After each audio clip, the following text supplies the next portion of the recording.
गांव के बड़े से घर में रामू और उसकी पत्नी सुमन रहते थे। रामू के परिवार में उसके माता पिता और बड़ा भाई श्याम और उसकी पत्नी भी थे। श्याम अमीर था, उसकी शहरी जिंदगी और उसके आसपास सब कुछ था। दूसरी ओर रामू साधारण इंसान था और गरीबी में गुजर बसर कर रहा था। उसकी पत्नी सुमन हमेशा उसके हर कदम पर साथ रहती थी। उनकी जिंदगी गरीबी में भी खुशी से बीत रही थी, लेकिन रामू के माता पिता को हमेशा पैसे और ऐशो आराम की अहमियत थी। एक दिन उनका बड़ा बेटा श्याम अपने माता पिता और पत्नी के लिए बहुत सारे गिफ्ट लेकर आया। माँ पिताजी देखो, मैंने आप दोनों के लिए अच्छे अच्छे कपड़े लेकर आया हूँ। इस घर में तो तू ही है जो हमारा ख्याल रखता है। रामू तो बिल्कुल नकारा निकल गया, ना ही इसका पढ़ाई में मन लगता था, ना ही किसी दूसरे काम में। अपना सर झुकाकर माँ बाप के ताने चुपचाप सुन रहा था, लेकिन उसकी पत्नी सुमन को बुरा लग गया। इसीलिए उसने कहा, बाबूजी, रामू दिन रात मेहनत तो करते ही हैं। अगर आप लोग उनका सपोर्ट नहीं करेंगे तो बेटा कैसे आगे बढ़ पाएगा।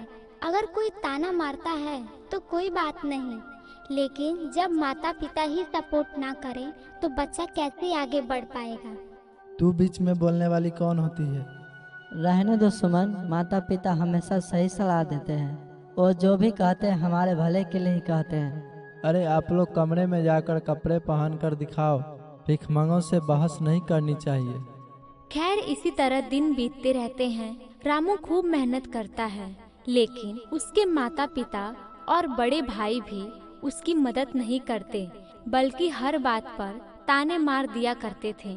श्याम खूब पैसे कमाता था, इसीलिए उसकी बहुत तारीफ होती थी। एक बार घर में सभी लोग आपस में बातें कर रहे थे। रामू, तुझे शर्म नहीं आती? तेरे बड़े भाई को देख, उसके पास कितनी धन दौलत है, और एक तू है जो हमारी जिंदगी में बोझ बनकर बैठा है। देख बेटा, तेरा और सुमन का अब यहाँ कोई काम नहीं है। हमें तुम्हारी जरूरत नहीं है। तुम दोनों इस घर से जा सकते हो। हमें सिर्फ तुमसे शर्मिंदगी मिलती है। तभी वहाँ पर गांव की कुछ औरतें भी आ गईं।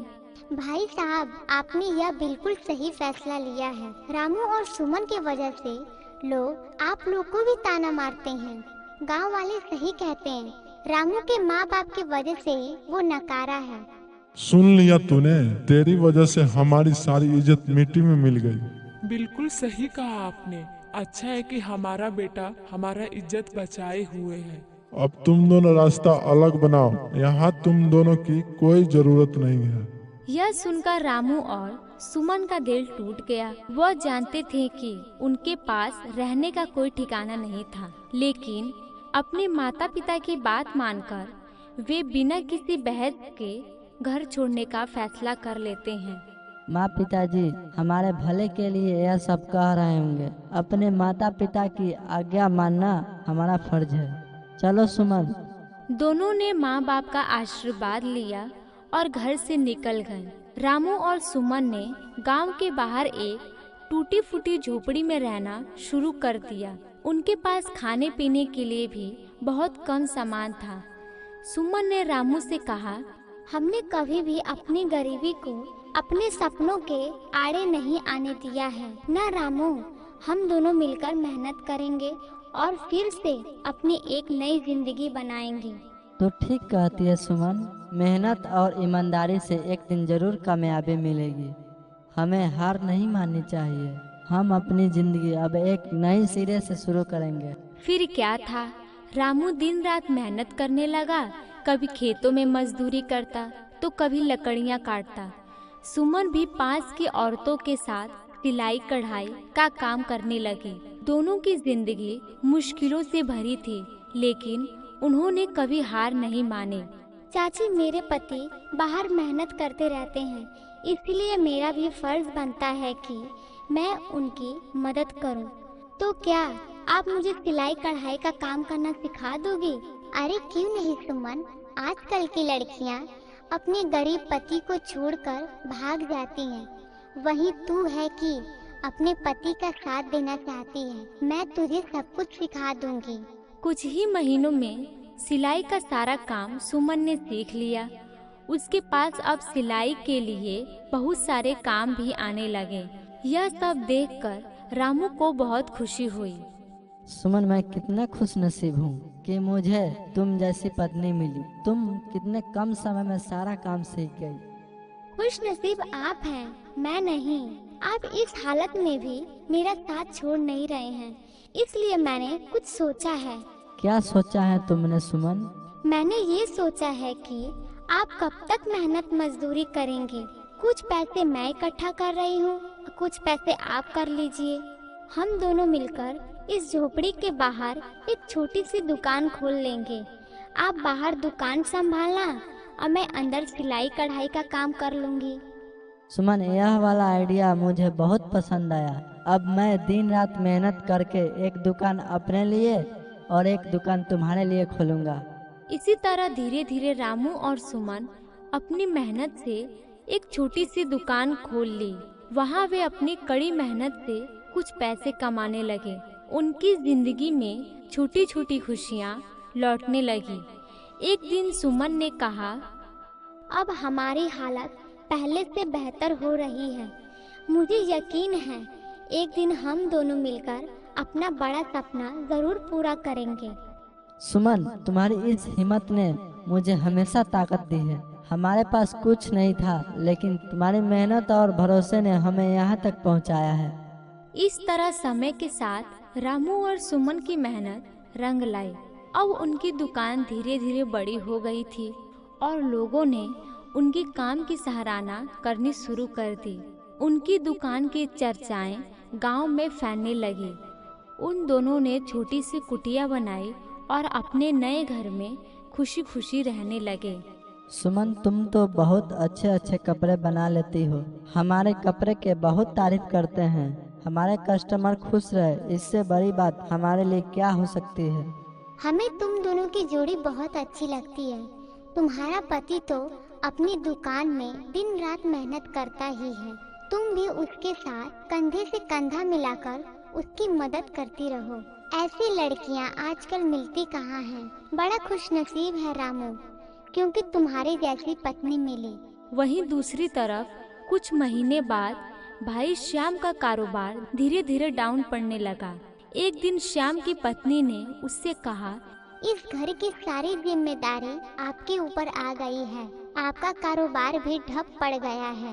अपने माता पिता से कह दो कि हम उनका इतना बोझ नहीं सह सकते। वो दोनों हमारे पैसे से ऐशो आराम किया करते हैं। आखिर उन्हें भी तो कुछ सोचना चाहिए। तुम तो बात बिल्कुल सही कह रही हो, लेकिन मैं अपने माँ बाप से नहीं कह सकता हूँ। लेकिन उन्हें कम से कम खुद तो सोचना चाहिए। दिन रात हमारे दिए हुए कपड़े पहनकर, हमारा दिया हुआ अच्छा अच्छा खाना खाकर दिन भर इस घर में पड़े रहते हैं। उन्हें तो खुद ही इस घर से निकल जाना चाहिए। तभी उनके माँ बाप ने चुपके से दोनों की बात सुन ली। रामू के माता पिता अब यह सोचने लगे कि उन्होंने रामू के साथ अन्याय किया। उन्हें अब अपने फैसले पर पछतावा हो रहा था। रामू के बड़े भाई श्याम का हाल भी, उनका कारोबार घाटे में चल रहा था। अब वह इतना सफल नहीं रहा। हमसे बहुत बड़ी गलती हो गई। हमने अपने बेटे के साथ इतना बड़ा अन्याय किया। जो सच में मेहनत और ईमानदारी से अपनी जिंदगी को संवार रहा था, उसे हमने घर से निकाल दिया। तुमने बिल्कुल सही कहा। हम रामू को कुछ भी कह देते, पर वह हमें किसी भी सवाल का जवाब नहीं देता था। हम कितने भी ताने मारते थे, पर सर झुकाकर सुनता रहता था। पर श्याम और बड़ी बहू हमारे बारे में कितना बुरा सोचते हैं। हमने तो ऐसा कभी सपने में भी नहीं सोचा था कि यह दोनों हमारे बारे में इतना बुरा सोचेंगे। चलो रामू और छोटी बहू से माफी मांग लेते हैं। उम्मीद है कि वो हमें माफ कर देंगे। वैसे भी इस घर में अपने बेटे बहू से अपनी बेइज्जती सुनकर मेरा भी अब इस घर में एक पल भी रुकने का दिल नहीं कर रहा। लेकिन रामू से भला किस मुंह से माफी मांगेंगे। हमने उन दोनों की हमेशा बेइज्जती की है। हम गलत थे। हमारा बड़ा बेटा नहीं बल्कि छोटा बेटा सबसे समझदार और संस्कारी है। वह हमें जरूर माफ कर देगा। तुम्हें पता है, उन दोनों ने मेहनत करके अपने दम पर बहुत बड़ा व्यापार खड़ा कर दिया है। एक बार उनसे मिलकर उन्हें आशीर्वाद तो दे सकते हैं। ठीक है, फिर अभी निकलते हैं। यहाँ से उसी दिन रामू के माता पिता उसके नए घर आ गए। उन्होंने देखा कि रामू और सुमन अपने छोटे से घर में खुशी खुशी रह रहे थे। उनकी दुकान चल रही थी और लोग उनकी इज्जत कर रहे थे। माता पिता का दिल भर आया। उन्होंने रामू से माफी मांगते हुए कहा, बेटा मुझे माफ कर दो। तुम्हारे साथ बहुत बुरा किया। तुम सही थे। हमें तुम्हारी मेहनत को समझना चाहिए था। हमसे बहुत बड़ी गलती हो गई। बेटा क्या तुम मुझे माफ करोगे? रामू और सुमन ने अपने माता पिता को माफ कर दिया। रामू ने कहा, माँ बाबूजी, जिंदगी में हर किसी से गलती हो जाती है। आप हमारे माता पिता हैं और आपके लिए दिल में हमेशा इज्जत है। हम एक नई शुरुआत करेंगे जिसमें अब हम सब साथ रहेंगे। वैसे भी अगर हमें घर से बाहर नहीं निकालते तो शायद आज हम इतने कामयाब नहीं हो पाते। अब हम सभी साथ में रहेंगे और खुशियाँ बांटेंगे। जो कुछ भी हुआ उसे भुलाकर हमें एक नई जिंदगी की शुरुआत करनी चाहिए। मैंने कहा था ना, हमारी छोटी बहू बहुत समझदार है। इतना सब कुछ होने के बावजूद इसने हमारे रामू के साथ नहीं छोड़ा।